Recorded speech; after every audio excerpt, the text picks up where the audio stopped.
Son is a wanted killer. Okay. Let's get into this shit. You're with Brandon. Rachel. Rachel. Gerald. This is 21-year-old Brandon Reisner, standing alongside his two parents. For the last 6 hours, Brandon has been on the run from police after brutally killing his best friend. Keep going. You jumped the fence. Head back towards Collinwood. And as Brandon's parents learn their son is an alleged killer, all they can do is pray as they patiently wait for their son's fate. Chad, what the fuck? Rachel, Jeremy, if y'all can have a seat out here. Would you like to talk in private? You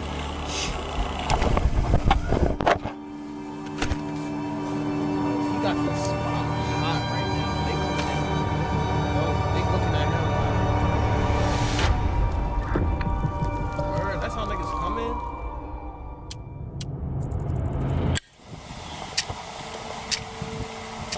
On a cold November morning in 2022, a ditched Toyota Prius would be discovered by officers in Rome, Georgia. There's nothing. That's what I was looking for. There's nothing. Why this car was ditched in the middle of a creek is something police were yet to figure out. Y'all don't think he's in there? No, I didn't down there. Okay. Son's name's Aaron Davis. Supposed to be coming to Rome to see some friends and going to Alabama to see his girlfriend. I don't think you made it there. Nah. I wonder where he's at. Why his car down there? Crazy thing is, there's nothing. I mean, there was no acceleration. It's almost like it just Rode off in there or something. yeah. Did it go all the way up in park What or the something? fuck? Yeah, I mean, there's lights on like it's, but it ain't running. I rode over here to see what was going on. He was down there changing out the trash. A tow truck would eventually come and lift the vehicle out from the creek, and upon searching the license plate number, they would discover it belonged to 21-year-old Aaron Davis.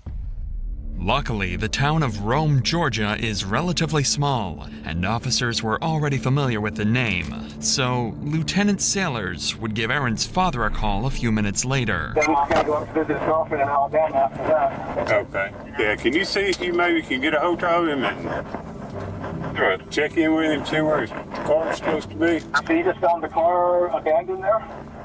Yeah, it's actually off in a little ditch. We're in the process of getting it out. I don't think there's anybody in it right now.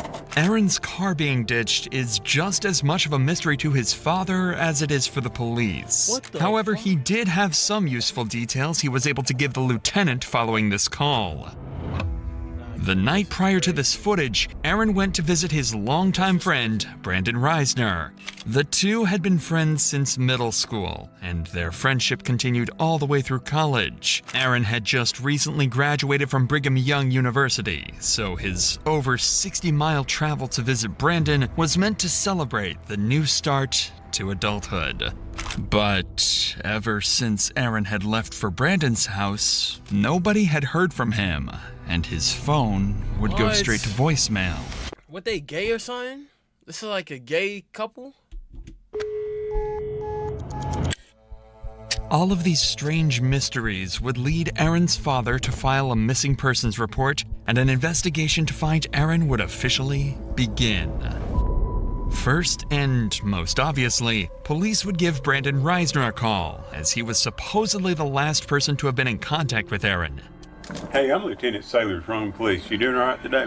Yes, I am. I'm looking for my friend right now. Yeah, that's what I was calling about. You hadn't heard from him? I have not. I've tried calling him, and it's just gone straight to voicemail. And I heard he was at Heritage Park, so that's where I'm at right now. So I'm looking around. Do you guys know where the car was? Fuck. Yeah, it was in a ditch over there. When's the last time you saw Aaron? I saw him last night. About what time?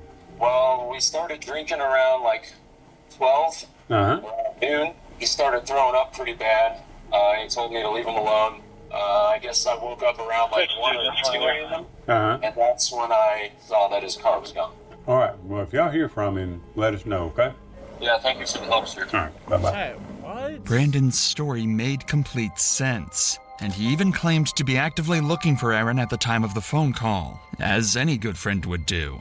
It seemed like Brandon was clearly the person they needed to speak to further in order to get to the bottom of Aaron's disappearance. So a few hours later, they showed up, unannounced, at Brandon's house to get more answers about what happened the night before, this time face to face. Hey, what's going on? I'm Officer Gar with the Rome Police Department. We're following up on all this. Can you walk me through what's going on? Just make sure we're all on the same page. We started drinking around 12 yesterday. Yeah, it's you and Aaron, right? Yeah, me and Drinking with no bitches, gang. For red flag. Okay. Anyone else with you guys? And went to some bars, and I had bought some red wine. Yeah. And came back here, started drinking red wine. He doesn't drink too often, so Yeah. he had gone upstairs and was just puking everywhere to the toilet. It was like standing up and puking for some reason. And I went downstairs and he told me that he doesn't need any help. I went downstairs, dropped a bottle, cut my pinky, and I went to the urgent care this morning, took a shower, went to bed. Okay. And then woke up 1 to 2 a.m. and his car was gone. Despite Brandon's strange demeanor, Aaron's actions last night connect with the ditched car and lack of response for the last 12 hours. If Aaron was a light drinker and got heavily intoxicated, who knows what he could have done while completely by himself. So, how long have you and Aaron been friends? We met when I was in 5th grade. Okay. And then we became more like close friends, I'd say, like around freshman year. We're still trying to find him. I don't know. You know, he may just be staying at a hotel, sleeping off whatever happened last night. Yeah. It doesn't necessarily mean he's in danger or anything like that. You have any problem with us checking inside the house? No problem at all? No ferocious iguanas or anything? No. You never know, man. People have all kinds of pets. The officer would search the house and find some interesting discoveries. Several doors would be locked, specifically the door leading to Aaron's room, where he supposedly threw up several times. This was strange, so Brandon would be called inside to help get them up to Aaron's room. Do you mind coming in here with me so you can just show me where I'm going and all that? Yeah. Just makes it a little bit easier. The bathroom is up there that he was up checking in. I got you. Oh, Lord. Is that what's in the laundry right now, I guess? Okay. Officers would notice a strong chemical smell coming from the room and find excessive amounts of cleaning supplies. But all of that would mean nothing compared to what they found next.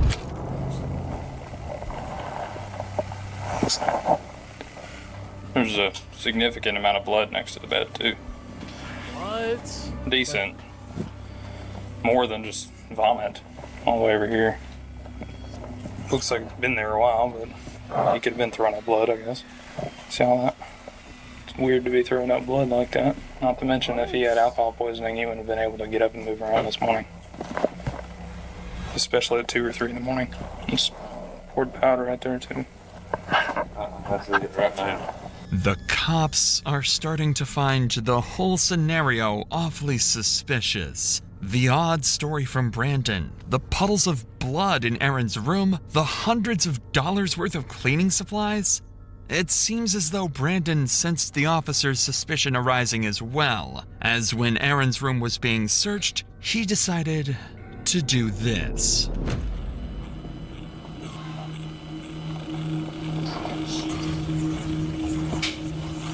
Oh, my knees.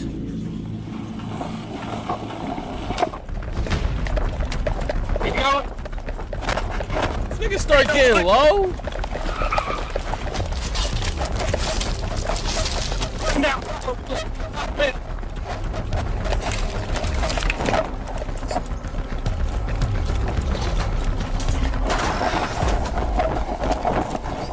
Why He's this up nigga the trying to fence. get low though? Head back towards Collinwood.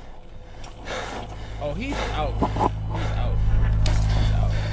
Somewhere between LaPorte and Eastside, gotta be in these houses. Go up to the house, get in the backyard. Okay. Possible 1043 suspect. Head back towards Collinwood. Run back towards 8. Give me more units. Unfortunately, officers lost sight of Brandon. He officially managed to escape the police, at least for now. Desperate for any leads that might aid in finding Brandon, police began going door to door around the neighborhood, questioning witnesses who might have caught a glimpse of where he had fled. During this effort, one officer encountered a neighbor who happened to be on a call with Brandon's father, Jeremy. Quickly, the officer took the phone to speak with him directly. Hey, sir, I'm Lieutenant Sailor from police. Hi, I'm Jeremy Reisner, the homeowner, Yes, and my Brandon's father. Yeah, we're probably going to need to talk to Brandon. Do you know where he is? No, I thought he was still at home. Now, earlier we had told him maybe drive around the areas where they normally hang out and try to look for him, for Aaron. Okay, we'll keep trying to get hold of him. We're still about an hour away, working our way there. Even Jeremy was clueless regarding Brandon's whereabouts, and seemingly so was everyone else, as an entire hour would go by with Brandon nowhere to be found.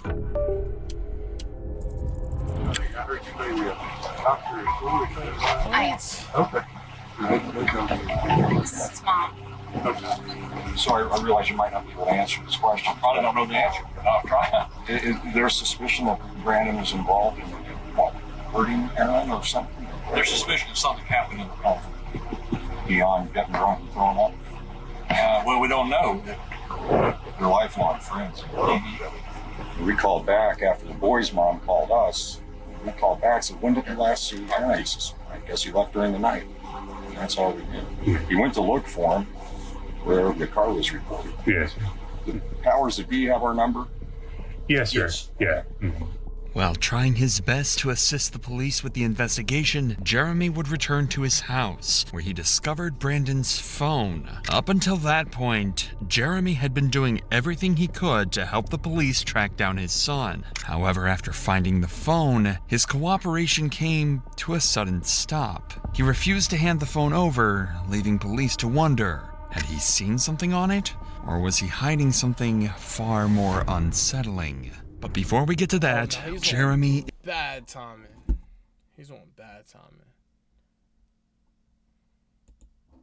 Fortunately, Jeremy was unwilling to give Brandon could have gone off to. Huge one to discover from your phone's camera. With that said, let's get back to Jeremy, who would go on to discover Brandon's phone while searching around the house. This was a huge discovery for the investigation, as it could help trace where Brandon could have gone off to. But unfortunately, Jeremy was unwilling to give up the phone to cops until he could better understand the situation. After all, Brandon is his son, and he is innocent until proven guilty. So giving up the phone could be a tragic mistake.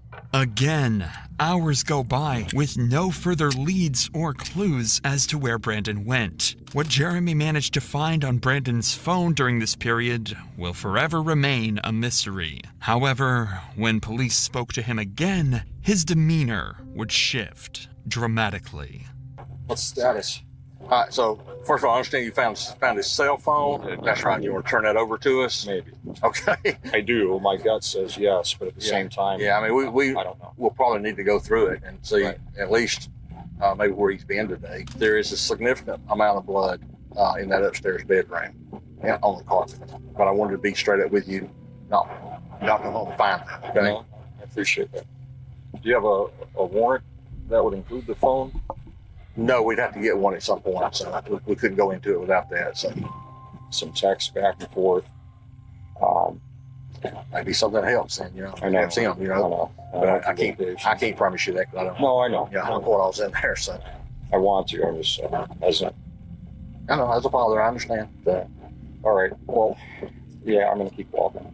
Something had changed.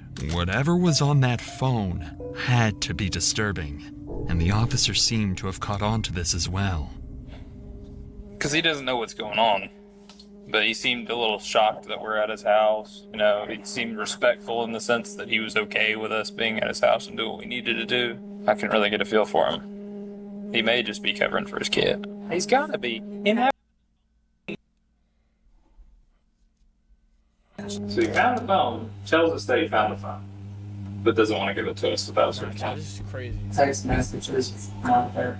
Probably. He was telling Randy that they were texting there about him asking where if anyone has seen Aaron. I wonder if those texts were sent since we've been here, though. These officers were spot on with their theory. For since where if anyone has seen Aaron. I wonder if those texts were sent since we've been here, though. These officers were spot on with their theory. On the phone, Brandon would leave an array of horrifying notes, such as, his scream became a gargle as he swallowed his tongue. I like dark places where my mind melts. It feels so good and I feel so cool. My brain's a waterfall running out of my nose like drool. I can turn myself on in the blink of an eye. They notified me as the smartest man alive. Additionally, he would leave a to-do list following the murder of Aaron. 1. Schedule last 3 songs. This was in reference to his YouTube channel where he would post his music. 2. Vacuum. 3. Laundry. 4. Shower in my shower. 5. Take bath. Tomorrow. 1. Text Rachel that Aaron threw up horribly. I think there was some blood in it. 2. I woke up and he was gone. Whether or not these exact messages were what alarmed Jeremy is unknown, but something on that phone made it clear to him that Brandon had killed Aaron. And just an hour later, Jeremy would call police detailing that he was with Brandon and that he was willing to surrender and turn himself in. So 25 minutes later, Brandon and his parents would arrive at the station. You're with Brandon. Rachel. Jeremy. Thank you.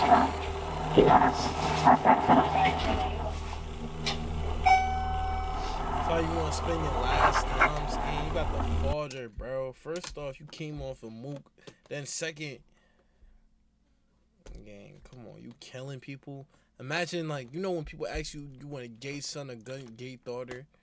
Imagine having not a gay son or a daughter. Imagine having a gay son, a gay killer son, or a daughter. The fuck?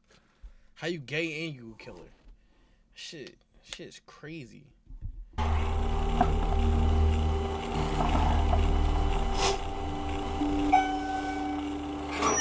You're not about to act like that shit's right. That shit not right. Rachel, Jeremy, if y'all can have a seat out here, I'm gonna take him back there and we'll talk. Would you like to talk in private? You need to send somebody out to find the body. Okay. I'll be right back out with you, okay?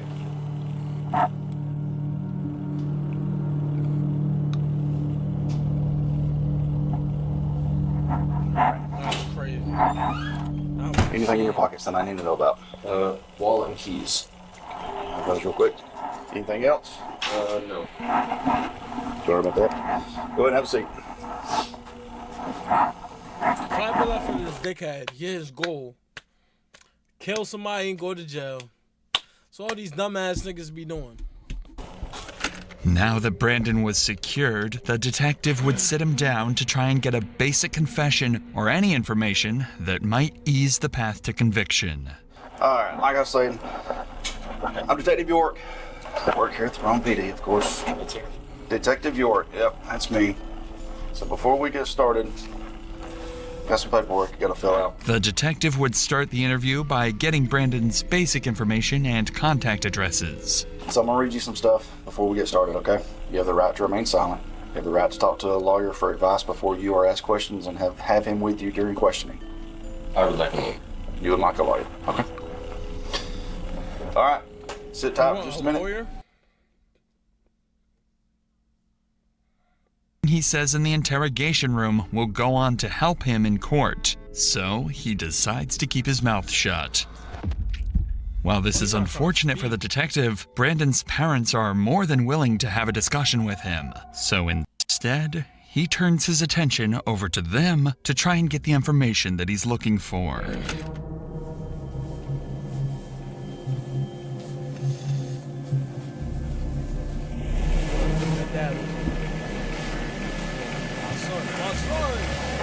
My son!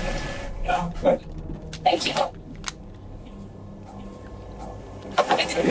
He a real nigga though. Because the first thing he did when he went in the spot, he analyzed the room.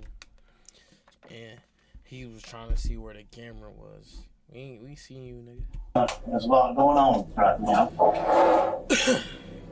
Anything that we can do for y'all right now. Get your fucking body. I can take you out.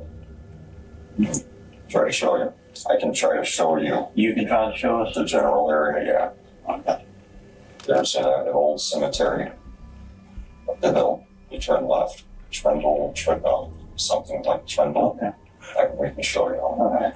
This statement from Jeremy was crucial information to track down Aaron's body. But as valuable as this information is, the detective recognized the importance of capitalizing on the opportunity to gather as much from Jeremy as possible while he remained cooperative. Crazy, yeah. With this in mind, he shifted his focus to delving deeper into Brandon's personal life before turning to search for the body. Brandon, we brought him home from college because he was having anxiety attacks, he was having suicidal thoughts, he was having visions. Brought him home to make him safe. Gotta get his medications right. Gotta call This nigga's I'm telling you, bro. You can't save the niggas manifesting to kill somebody, bro. I'm telling you, when these niggas, I'm telling you, obsession is always gonna beat talent, man. So for you to be obsessed, what comes with being obsessed with something is dreaming, manifesting it. This nigga's around his room like, yeah, I'm gonna do this. Yeah, I'm gonna do this. And now I'm gonna get in the shower. I'm gonna wake up in the morning. I'm gonna go make some breakfast. Like, even the one video, they was like, nah, I'm gonna do that in the back seat. Then I'm gonna go smoke my blunt in the front of it. Like, come on, bro. Like, what the fuck are we talking about, chat? What the fuck are we talking about? Yo, gang. So they had drank. He didn't want Dad finding out that there was vomit upstairs in the corridor. That's all we heard. Then an hour or two goes by. Boy's mom calls us. Or I called Brandon back like immediately after getting murder. So, do you know where Aaron is? He says, no. Together around 5. And we were told Aaron had run away. Brandon ran from the house, ran from the police. Aaron's body is luckily there. He's mentally unstable. He has Tourette's since he was a kid, diagnosed as a kid. And with that comes OCD, and people say they have OCD all the time, they don't understand. And until they live with that. This raises the possibility that his actions may have been influenced by mental instability. However, it's important to consider the context. Jeremy's statements could be an attempt to have Brandon plead insanity in court. Therefore, it's essential to approach these claims with a grain of salt, as they may not fully reflect the reality of the situation. Regardless, police now had an approximate location of where Aaron's body should be, so all hands went on deck to search the cemetery Jeremy had described. Aaron was found buried in the cemetery, behind a secluded area in the back of the property. Even worse was that his body was wrapped inside the very sheets he slept on in Brandon's house. The speculation had come to an end. Brandon Reisner was a cold-blooded murderer. Right after this discovery, Brandon was placed under arrest for the murder of Aaron Davis and transported to the local prison. But the cops found his behavior very unconventional.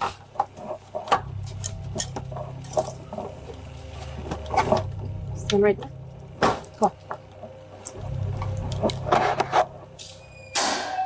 Go on. Go up to the counter, right? Let them follow their instructions. This is his property. You got ID in here if you want. For me?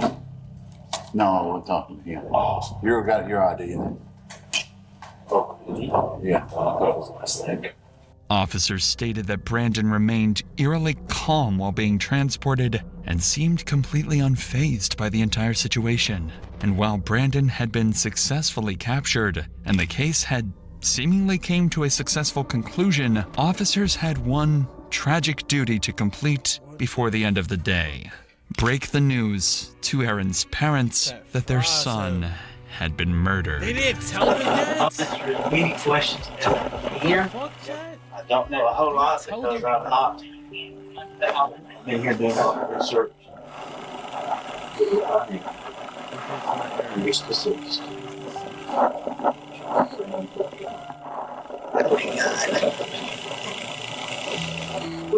Why would he do that?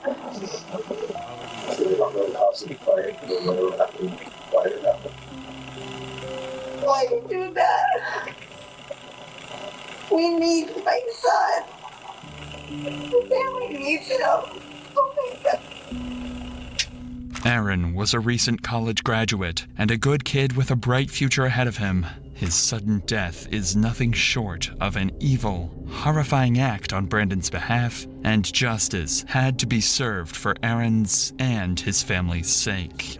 That justice would come inside the courtroom. On July 18th, 2024, Brandon was left with little to no defense for his crimes, and his plea to claim mental insanity was quickly ruled out. And I have come to the conclusion that justice requires that Mr. Reisner be sentenced on count 1 to imprisonment for life without parole. And that's what I'm going to do. He was sentenced to life in prison without the possibility of parole after pleading guilty to the murder and mutilation of Aaron Davis. I'm saying, bro, niggas, bro. Damn, bro, that shit's scary, bro. Cause that shit probably didn't even mean to happen to him, bro. My fucking headphones keep dying, bro. That shit looked like it wasn't even supposed to really happen to him like the way it did, though.